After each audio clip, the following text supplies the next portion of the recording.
Hey guys, welcome to the 16th lecture of the chapter photosynthesis in higher plants। मैं हरीश कुमार और इस lecture में हम पढ़ेंगे C3 और C4 प्लांट्स के बारे में। तो चलो लेक्चर शुरू करते हैं। चलिए तो बात करते हैं C3 एंड C4 प्लांट्स की। On the basis of dark reaction हमें दो तरह के प्लांट्स पढ़ने हैं, C3 प्लांट्स और C4 plant on the basis of dark reaction. याद कीजिए फोटोसिंथेसिस के प्रोसेस के समय दो रिएक्शन चलता है, एक लाइट रिएक्शन एक डार्क रिएक्शन। लाइट रिएक्शन के टाइम हमने क्या पढ़ा था, साइक्लिक फोटोफॉस्फोराइलेशन और नॉन साइक्लिक फोटोफॉस्फोराइलेशन। फिर हमें वहां से एटीपी और NADPH2 मिला था जो कि डार्क रिएक्शन में काम आता है। ठीक है, तो ये जो डार्क रिएक्शन है इसी के बेसिस पे हम दो तरह के प्लांट पढ़ने वाले हैं इस चैप्टर में। पहला है C3 प्लांट, दूसरा है C4 प्लांट। चलो पहले C3 प्लांट को कंसीडर करते हैं। C3 प्लांट्स में जब डार्क रिएक्शन होता है, जो डार्क रिएक्शन होता है जिससे हमें ग्लूकोज मिलता है, आपको पता है डार्क रिएक्शन का प्रोडक्ट क्या है, ग्लूकोज, फूड है, राइट।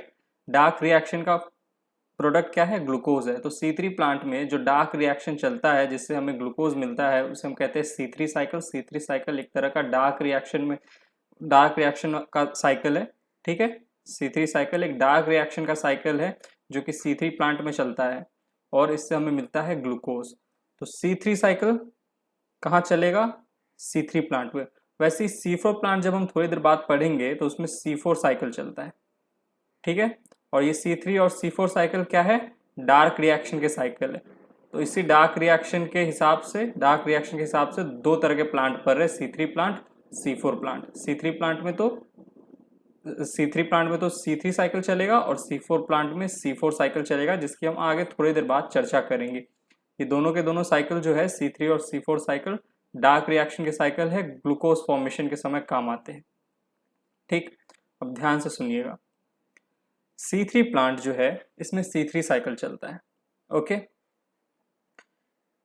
अब आपको पता है C3 साइकिल एक तरह का डार्क रिएक्शन में चलने वाला साइकिल है और डार्क रिएक्शन के टाइम क्या काम में आता था, CO2 काम में आता था। तो C3 साइकिल के टाइम क्या काम आएगा, CO2 काम में आएगा ना। तो जब C3 साइकिल चलता है तो जो प्राइमरी CO2 एक्सेप्टर होता है, जो CO2 को एक्सेप्ट करता है, वो है RUBP। ये एक 5 कार्बन कंपाउंड है। RUBP मतलब ribulose 1,5 bisphosphate. Ribulose 1,5 bisphosphate. Ribulose एक 5 कार्बन कंपाउंड है। पहले कार्बन पे और पांचवें कार्बन पे आपको फोस्फेट दिखेगा। ठीक है, फोस्फेट देखने को मिलेगा, यानी कि दो फोस्फेट देखने को मिलेंगे, एक पहला कार्बन पे और एक 5th कार्बन पे, इसीलिए राइबुलोज 1,5 बिसफॉस्फेट।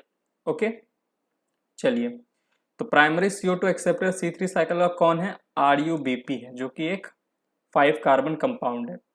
अब देखिए ये एक 5 कार्बन कंपाउंड है, 5 कार्बन शुगर बोलिए आपको, और अगर आप 5 कार्बन शुगर है तो हम इसे पेंटोज शुगर नाम देते हैं। ये सब चीज आपने बायोमोलिक्यूल्स में ऑलरेडी पढ़ के रखा है।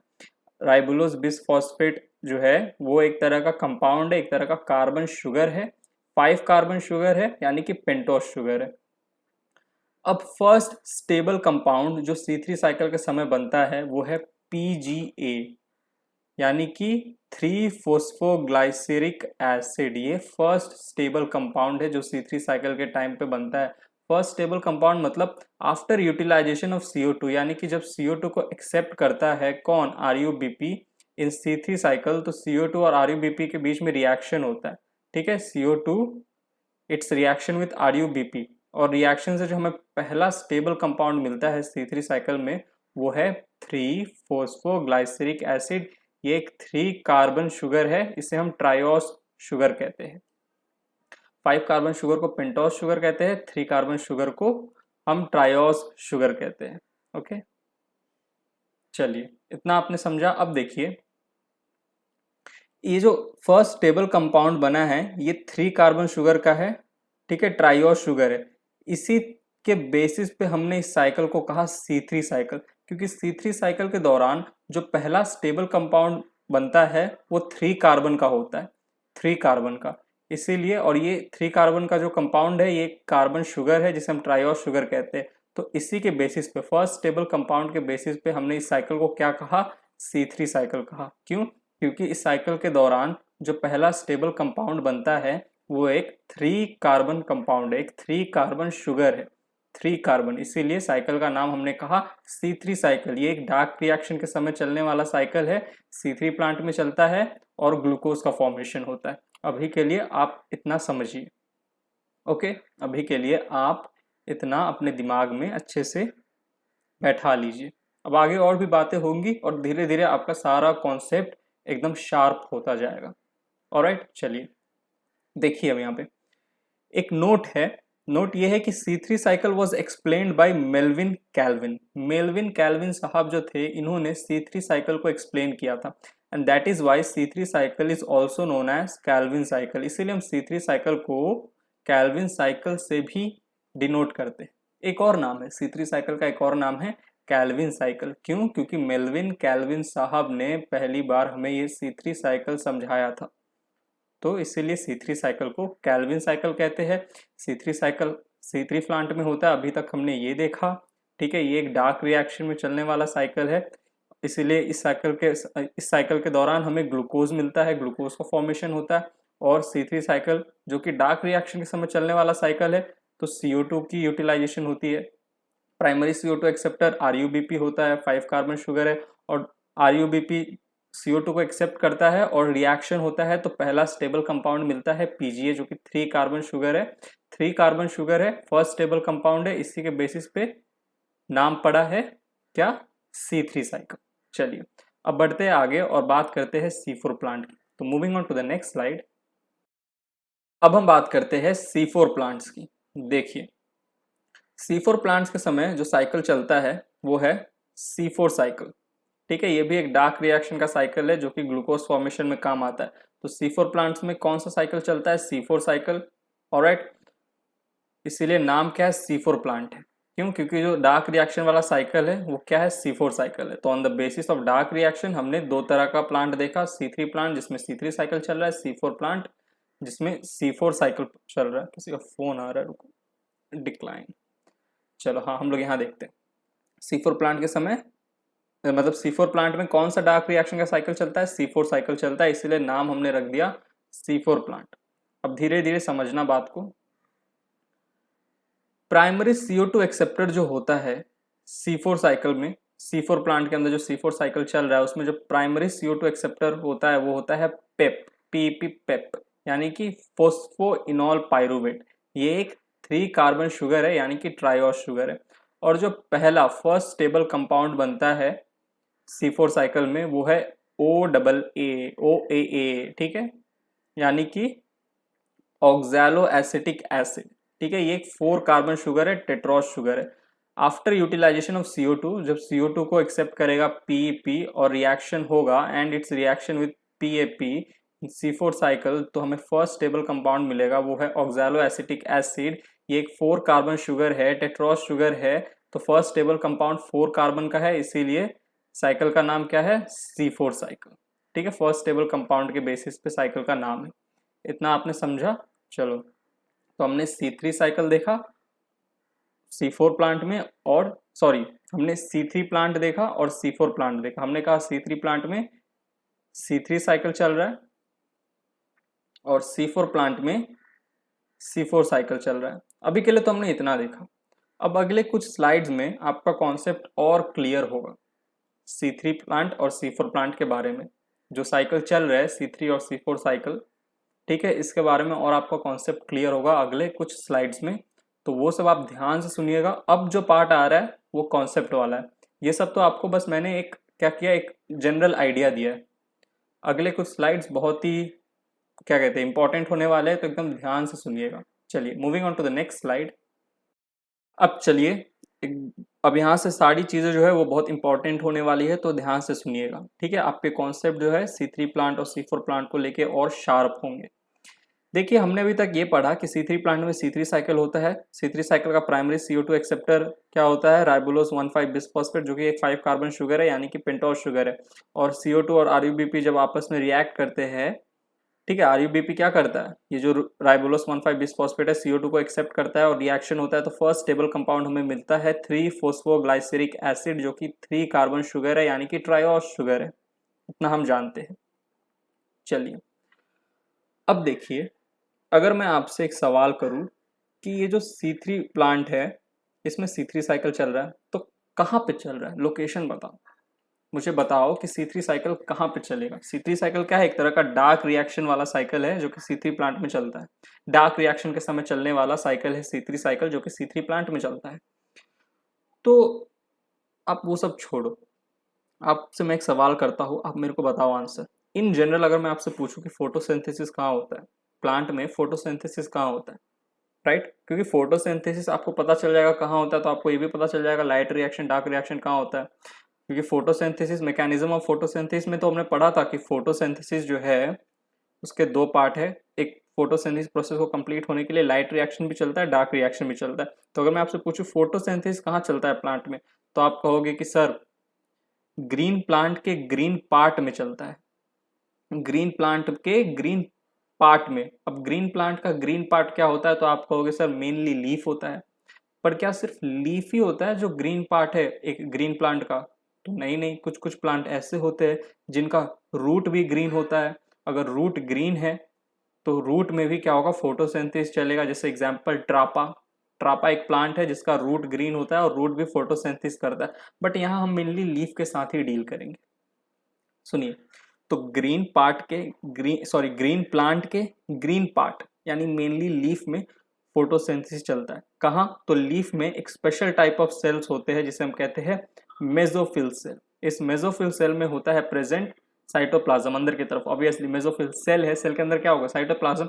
और इस मेसोफिल सेल के साइटोप्लाज्म में होता है क्लोरोप्लास्ट। और क्लोरोप्लास्ट में ही तो फोटोसिंथेसिस होता है, याद करो। फोटोसिंथेसिस का जो लाइट रिएक्शन है वो क्लोरोप्लास्ट के ग्रेना पार्ट में होता है, मेम्ब्रेनस पार्ट में। और जो डार्क रिएक्शन है वो स्ट्रोमा में होता है। और C3 साइकिल डार्क रिएक्शन के समय चलने वाला एक साइकिल है जो कि C3 प्लांट में चलता है। ठीक है, डार्क रिएक्शन वाला साइकिल है C3 साइकिल जो कि C3 प्लांट में चल रहा है, राइट? तो ये C3 साइकिल कहाँ चलेगा, स्ट्रोमा में ही तो चलेगा। समझ गए? कहाँ? मेसोफिल सेल जो है एक स्पेशल टाइप ऑफ सेल जो कि लीफ में पाया जाएगा। इसी सेल के अंदर क्लोरोप्लास्ट में स्ट्रोमा पार्ट में चलेगा C3 साइकिल।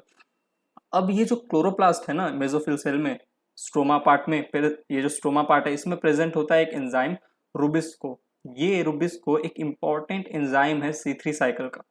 बिना रूबिस्को के C3 साइकिल नहीं चलने वाला। अगर किसी प्लांट में ग्लूकोज बन रहा है, ठीक है, ग्लूकोज बन रहा है, और अगर उस प्लांट में ग्लूकोज बन रहा है तो C3 साइकिल चल रहा होगा। क्योंकि C3 साइकिल चलेगा तो ग्लूकोज बनेगा, क्योंकि C3 साइकिल एक डार्क रिएक्शन वाला साइकिल है। तो अगर डार्क रिएक्शन चल रहा है, C3 साइकिल चल रहा है, तो उस प्लांट में डेफिनेटली रूबिस्को एंजाइम होगा। समझे? रूबिस्को एंजाइम जो है ये इन द C3 प्लांट, देखो अच्छे से पढ़ो, in the C3 plant rubisco is important for formation of glucose. Rubisco बहुत जरूरी होता है ग्लूकोज के फॉर्मेशन के लिए ड्यूरिंग द डार्क रिएक्शन, यानी कि C3 साइकिल के टाइम। डार्क C3 साइकिल क्या है, डार्क रिएक्शन में चलने वाला एक साइकिल है जो कि C3 प्लांट में चलता है। इससे हमें ग्लूकोज मिलता है। और ये साइकिल तभी चलेगा जब इस C3 प्लांट के मेसोफिल सेल के क्लोरोप्लास्ट में रूबिस्को एंजाइम प्रेजेंट होगा। ठीक, तो रूबिस्को देखो, रूबिस्को है तो C3 साइकिल चलेगा, C3 साइकिल चलेगा तो ग्लूकोज का फॉर्मेशन होगा। ये क्रोनोलॉजी क्रोनोलॉजी समझिए, ठीक है। रूबिस्को है, C3 साइकिल चला, C3 साइकिल चला, ग्लूकोज फॉर्मेशन हुआ। ऑलराइट, इतना आई होप आपका क्लियर हो गया होगा कॉन्सेप्ट। अब जो सबसे भारी चीज आ रहा है, सबसे इंपॉर्टेंट चीज, ध्यान से सुनिए। इस जगत में, इस संसार में जितने भी प्लांट है फोटोसिंथेटिक प्लांट, मैं डिफरेंशिएट नहीं कर रहा या तो वो C3 या वो C4, मैं यहाँ पे कुछ डिवाइड नहीं कर रहा, ठीक है। मैं बोल रहा हूँ जितने भी प्लांट, C3 को भी ले लो, C4 को भी ले लो, जितने भी प्लांट जो फोटोसिंथेसिस कर रहे हैं, फोटोसिंथेटिक प्लांट, जितने भी photosynthetic plant including C3 C4 जितने भी है, मैं यहाँ पे कोई डिफरेंशिएट नहीं कर रहा हूँ। अगेन आई एम टेलिंग, मैं कोई डिफरेंशिएट नहीं कर रहा हूँ कि सिर्फ C3 या सिर्फ C4, नहीं, जितने भी प्लांट यानी कि C3 C4 सब में C3 साइकिल चलता है। सब में C3 प्लांट में तो C3 साइकिल चलेगा, इनफैक्ट C4 प्लांट में भी C3 साइकिल चलेगा। बहुत इंपॉर्टेंट चीज है, यहाँ नोट दे के मैं लिखा हूं। all photosynthetic plants in this world, whether it is C3 or C4 plant, C3 cycle takes place in all. जितने भी फोटोसिंथेटिक प्लांट है, अगर उसमें ग्लूकोज का फॉर्मेशन हो रहा है, ग्लूकोज का फॉर्मेशन हो रहा है यानी कि फोटोसिंथेसिस हो रहा है, तो इर्रिस्पेक्टिव ऑफ या वो C3 है या C4 है, नहीं देखना है, आपको याद रखना है कि C3 साइकिल चलेगा ही। अगर एक प्लांट फोटोसिंथेसिस कर रहा है, उसमें ग्लूकोज का फॉर्मेशन हो रहा है, तो C3 साइकिल चलना ही है। तो C3 साइकिल C3 प्लांट में चलता है, C4 प्लांट में भी चलता है। ये आपको एकदम अच्छे से गांठ बांध लेनी है, याद रखना है।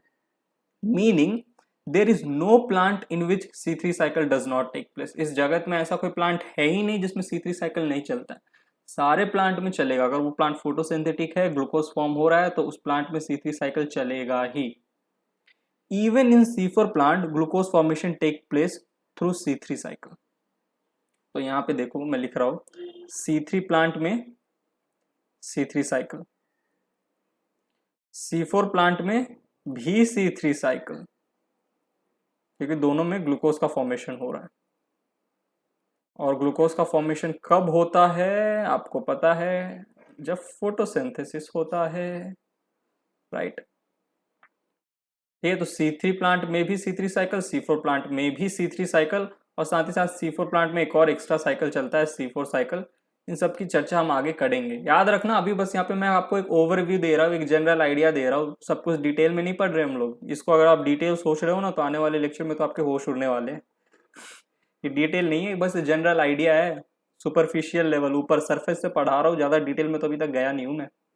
लेकिन जो आपको इंपॉर्टेंट चीज़ें मैं नोट दे के आपको सब याद करवा रहा हूँ अभी से ही, ताकि आगे आने वाले लेक्चर में आपको दिक्कत ना हो, ठीक है। क्योंकि फिजियोलॉजी जब भी हम कुछ चीज़ का पढ़ते हैं, या तो वो प्लांट का हो या एनिमल का हो, हर एक चीज़ कनेक्टेड होता है। मैं आपको वापस से कह रहा हूँ, ये एनिमल किंगडम नहीं है कि कैरेक्टरिस्टिक पढ़ा और एग्जाम्पल रट लिया, नहीं, सब समझना होगा आपको, सब चीज़ कनेक्टेड है, ठीक है। चलिए, तो all photosynthetic plant in this world, whether it is C3 or C4 plant, C3 cycle take place in all, meaning there is no plant in which C3 cycle does not take place in। सारे plant में C3 cycle होगा। Even in C4 plant glucose formation होता है, तो वो होता है कैसे, थ्रू C3 साइकिल, ठीक। तो यहाँ पे मैं लिख देता हूँ, in photosynthesis during dark reaction for glucose formation the important path और प्रोसेस इज C3 साइकिल। और ये C3 साइकिल C3 प्लांट में भी होगा, C4 प्लांट में भी होगा, क्योंकि दोनों प्लांट में ही ग्लूकोज बनता है। और ग्लूकोज अगर फॉर्म हुआ है, तो द इम्पॉर्टेंट पाथ जो है प्रोसेस के लिए, वो है C3 साइकिल। इंपॉर्टेंट पाथ और process for glucose formation is C3 cycle. तो ये C3 प्लांट में भी होगा, C4 प्लांट में भी होगा। अब देखो, मैंने आपको क्या कहा था, एक होता है एंजाइम रूबिस्को, जो कि C3 साइकिल के लिए जरूरी है। तो रूबिस्को C3 प्लांट में भी आपको मिलेगा क्लोरोप्लास्ट में, और C4 प्लांट में भी मैंने आपको कह दिया कि C3 साइकिल चलता है। तो क्या ये C3 साइकिल बिना रूबिस्को के चल पाएगा? नहीं। तो C3 साइकिल जब C4 प्लांट में चलेगा, यानी कि C4 प्लांट में भी रूबिस्को है, C4 प्लांट का जो क्लोरोप्लास्ट होगा मेसोफिल सेल में, उसमें भी आपको रूबिस्को एंजाइम मिल ही जाएगा, ठीक। चलिए, अब यहाँ पे एक चीज याद कीजिए, अच्छे से समझिए। मैंने आपको पढ़ाया था बायोमोलिक्यूल्स जब पढ़ा रहा था, एक्सक्यूज मी, जब मैं आपको बायोमोलिक्यूल्स पढ़ा रहा था, तब मैंने कहा था कि enzymes are protein, all enzymes are protein. जितने भी एंजाइम हैं, सारे के सारे क्या है, प्रोटीन है। ये स्टेटमेंट मैंने आपको तब समझाया था। अब देखिए, ऑल एंजाइम्स आर प्रोटीन। अब आपको यहाँ पे याद रखना है, most abundant enzyme on earth is rubisco. क्यों कहा हमने ऐसा? देखो, इस दुनिया में, इस जगत में सारे फोटो प्लांट जो है वो जीवित कैसे है, अपना फूड बना के, ग्लूकोज बना के। कैसे बनाते हैं? फोटोसिंथेसिस करके बनाते हैं। फोटोसिंथेसिस करते हैं, ग्लूकोज का फॉर्मेशन करते हैं, और फोटोसिंथेसिस करने के समय ग्लूकोज फॉर्मेशन के टाइम पे जो साइकिल चलता है वो C3 साइकिल चलता है, राइट। और वो C3 साइकिल सारे प्लांट में चलता है। इस जगत में अगर कोई प्लांट है, ग्लूकोज बना रहा है, तो वो C3 साइकिल से ही बना होगा।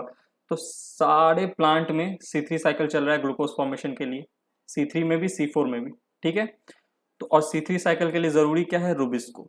यानी कि रूबिस्को एक ऐसा एंजाइम है जो सारे फोटोसिंथेटिक प्लांट में आपको मिल जाएगा। यहाँ पे मैं डिफ्रेंशिएट नहीं कर रहा C3 या C4, सारे प्लांट में, क्योंकि सारे प्लांट में C3 साइकिल चल रहा है। C3 प्लांट में भी C3 साइकिल चल रहा है, C4 प्लांट में भी C3 साइकिल चल रहा है। वो बात अलग है, C4 प्लांट में C3 साइकिल के साथ साथ C4 साइकिल भी चल रहा है, जो कि हम आगे देखेंगे। बट अभी के लिए तो मैंने आपको बोला था C3 साइकिल जो है वो सारे प्लांट में चल रहा है, तो सारे प्लांट में रूबिस्को एंजाइम होगा, इसलिए इसे most abundant enzyme on earth कहा जाता है। अर्थ पे, दुनिया में, लिविंग सिस्टम में, इस दुनिया में सबसे ज्यादा पाया जाने वाला अगर कोई एंजाइम है तो वह रूबिस्को। एनिमल किंगडम की बात अलग है, अगर आप एनिमल वर्ल्ड में देखोगे तो सबसे ज्यादा पाया जाने वाला जो एंजाइम, सबसे ज्यादा पाया जाने वाला जो प्रोटीन है वो है कोलेजन, क्योंकि ऑल एंजाइम्स आर प्रोटीन। तो हम ये भी तो कह सकते हैं कि most abundant protein on earth is rubisco, क्योंकि सारे एंजाइम्स प्रोटीन होते हैं। तो रूबिस्को एक तरह का एंजाइम्स है, यानी कि एक तरह का प्रोटीन भी है, तो most abundant protein on earth is rubisco, earth पे। लेकिन अगर एनिमल वर्ल्ड में सिर्फ आपसे मैं पूछूं कि मोस्ट अबंडेंट प्रोटीन, तो आप कहोगे कोलेजन है, right. In animal world most abundant protein is collagen.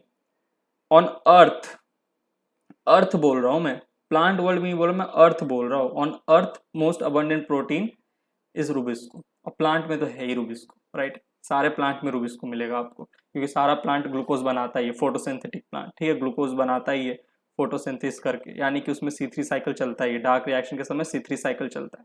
तो आई होप ये बात आपकी क्लियर हो गई होगी अब कि C3 प्लांट में C3 साइकिल चल रहा है, C4 प्लांट में भी C3 साइकिल चल रहा है, और C4 प्लांट में C3 साइकिल के साथ साथ C4 साइकिल भी चल रहा है, ठीक है।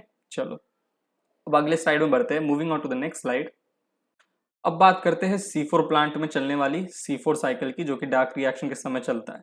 प्राइमरी CO2 एक्सेप्टर कौन है C4 साइकिल का? पेप, ठीक है, 3 कार्बन शुगर है, और फर्स्ट स्टेबल कंपाउंड क्या बनता है? ऑक्सैलो एसिटिक एसिड, जो कि 4 कार्बन शुगर है, टेट्रोस शुगर है, ठीक है। और पेप क्या है? पायरोइनॉल पायरुवेट ना, क्या था, फोस्फोइनॉल पायरुवेट, क्या बोल रहा हूं मैं, फोस्फोइनॉल पायरुवेट। अब देखिए मैं आपसे अगर पूछूं कि ये C4 साइकिल कहाँ चलता है, तो आप कहोगे C4 प्लांट में। क्या ये C4 साइकिल C3 प्लांट में चलता है? नहीं, C4 साइकिल सिर्फ C4 प्लांट में चलता है। क्या C4 प्लांट में C3 साइकिल चलता है? अभी तक तो चिल्ला चिल्ला के बोलते आए हो कि हाँ C4 प्लांट में भी C3 साइकिल चलता है, उसके साथ साथ एक और साइकिल चलता है जो कि C4 साइकिल है। ये सब डार्क रिएक्शन के समय चलने वाले साइकिल है। तो ये C4 साइकिल कहाँ चल रहा है C4 प्लांट में? तो आप कहोगे देखो, dark reaction take place in 2 types of cell in C4 plant. जो डार्क रिएक्शन है वो C4 प्लांट में होता है इन 2 टाइप्स ऑफ सेल। कौन कौन से सेल? मेसोफिल सेल और बंडल शीथ सेल, 2 तरह के सेल होते हैं, ठीक है, C4 प्लांट में, मेसोफिल और बंडल शीथ सेल। दोनों में आपको क्लोरोप्लास्ट देखने को मिल जाएगा, दोनों में आपको क्लोरोप्लास्ट देखने को मिल जाएगा, लेकिन C4 प्लांट के जो बंडल शीथ सेल है उसमें आपको रूबिस्को देखने को मिलेगा। तो आप मुझे एक बात बताइए, C4 प्लांट में मैंने आपको कहा था कि C3 साइकिल चलता है, राइट। C3 साइकिल तो सब में चलेगा, C3 में भी चलेगा, C4 में भी चलेगा। C4 प्लांट में C3 साइकिल चलता है, और C3 साइकिल के लिए जरूरी है रूबिस्को एंजाइम।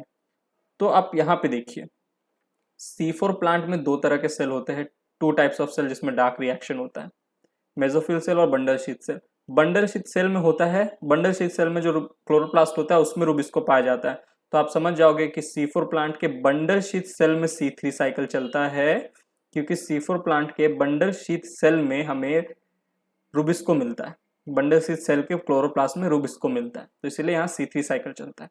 और देखो जो मेसोफिल सेल होता है C4 प्लांट का, उसमें एक एंजाइम पाया जाता है पेपकेस, जो कि एक इंपॉर्टेंट एंजाइम है फॉर C4 साइकिल। तो C4 साइकिल C4 प्लांट में कहाँ चलेगा? मेसोफिल सेल के क्लोरोप्लास्ट में, ठीक है, इसमें मिलेगा क्या? पेपकेस।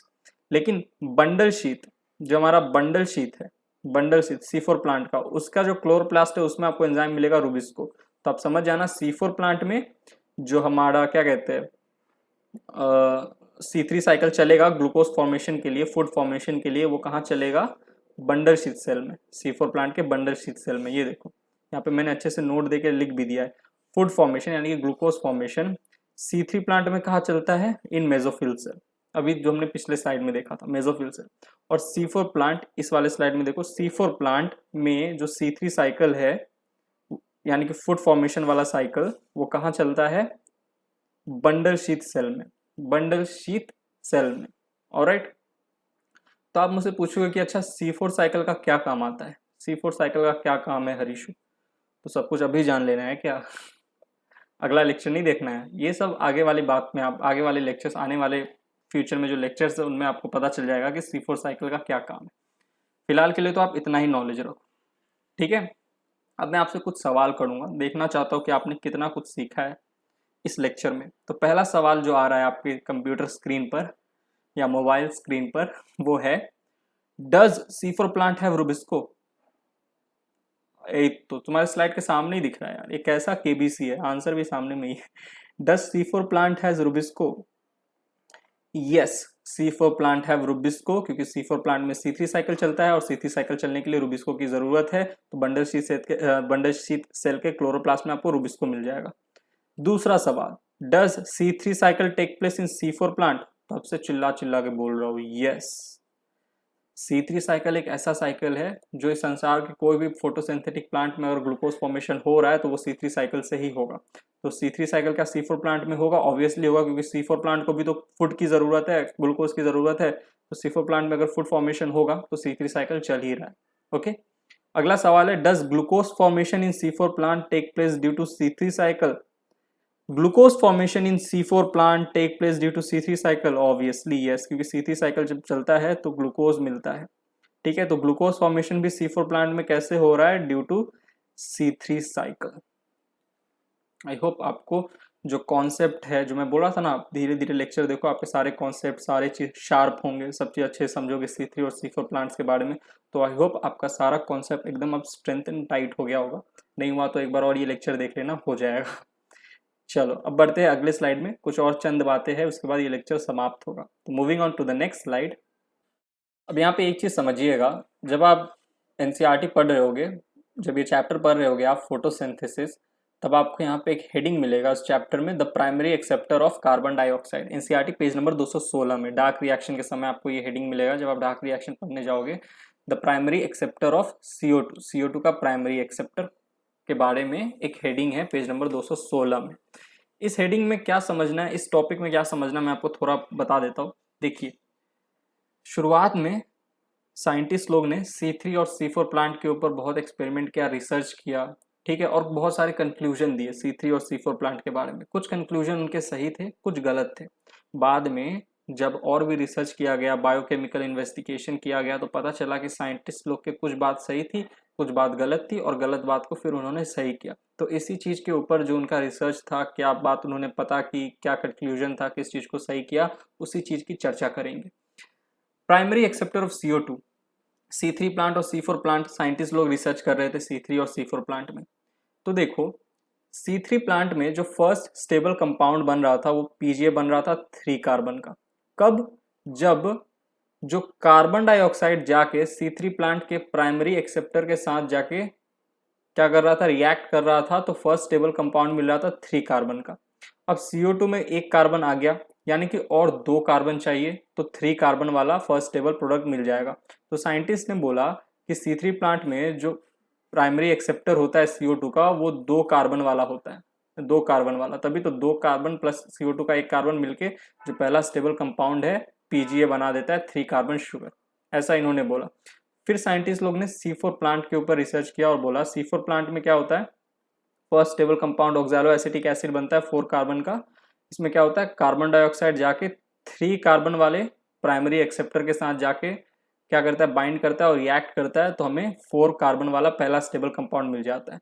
तो C4 प्लांट में जो प्राइमरी CO2 एक्सेप्टर था वो कौन था, पेप, फोस्फोइनॉल पायरुवेट 3 कार्बन वाला। तो ये चीज तो साइंटिस्ट लोगों ने सही बताई थी, लेकिन साइंटिस्ट लोगों ने C3 प्लांट में गड़बड़ कर दिया। इन्होंने क्या बोला कि एक ये जो CO2 है ये जाके 2 कार्बन वाले प्राइमरी एक्सेप्टर के साथ जाके बाइंड करेगा। प्राइमरी एक्सेप्टर कौन है CO2 का, C3 प्लांट में 2 कार्बन वाला एक कंपाउंड, और 2 कार्बन प्लस एक कार्बन मिलके PGA बनाएगा 3 carbon compound, final stable product. पर ये चीज गलत था। गलत क्यों था? देखो, बाद में जब और भी स्टडी की गई, बायोकेमिकल इन्वेस्टिगेशन हुआ, तो पता चला C3 प्लांट में जो प्राइमरी एक्सेप्टर होता है CO2 का, वो तो 5 कार्बन वाला होता है, जिसे हम कहते हैं क्या, अभी आपने पढ़ा है, राइबोलोज 1,5 बिसफॉस्फेट। और ये जाके CO2 मतलब CO2 जाके इस RUBP के साथ क्या करता है, बाइंड करता है, क्योंकि ये प्राइमरी एक्सेप्टर है RuBP क्या करता है, एक्सेप्ट करता है कार्बन डाइऑक्साइड को। अब देखो 5 + 1 टोटल 6 कार्बन आ गए, बट देखो हमें जो प्रोडक्ट मिल रहा है PGA ये तो 3 कार्बन वाला ही है, तो कैसे बैलेंस होगा? वेरी सिंपल, जो फर्स्ट टेबल कंपाउंड बनते हैं उसके 2 मॉलिक्यूल बनते हैं। समझ के देखो बैलेंस हो गया, 6 कार्बन था तो यहाँ का 3 कार्बन प्लस ये वाले मॉलिक्यूल का 3 कार्बन, तो 2 मॉलिक्यूल बनता है PGA का। ठीक है, दोनों 3 कार्बन के, तो टोटल 6 कार्बन हो गया, और यहाँ पे भी देखो टोटल 6 कार्बन, तो इस तरीके से बैलेंस हो गया। तो पहले तो साइंटिस्ट लोग ने ये बोला था जो कि गलत था, बाद में और इन्वेस्टिगेशन हुआ, कंक्लूजन आया, फाइनल कंक्लूजन आया कि ये वाला सही है। ठीक है, चलो, तो इसमें इसी चीज की बात की गई है इस टॉपिक के अंदर, primary acceptor of CO2, page number 216 में आपको दिख जाएगा। तो यहाँ पे ये जो हमारा लेक्चर है C3 और C4 प्लांट का, यहीं पे होता है समाप्त। मिलते हैं आपसे अगले लेक्चर में। Bye, thank you, take care.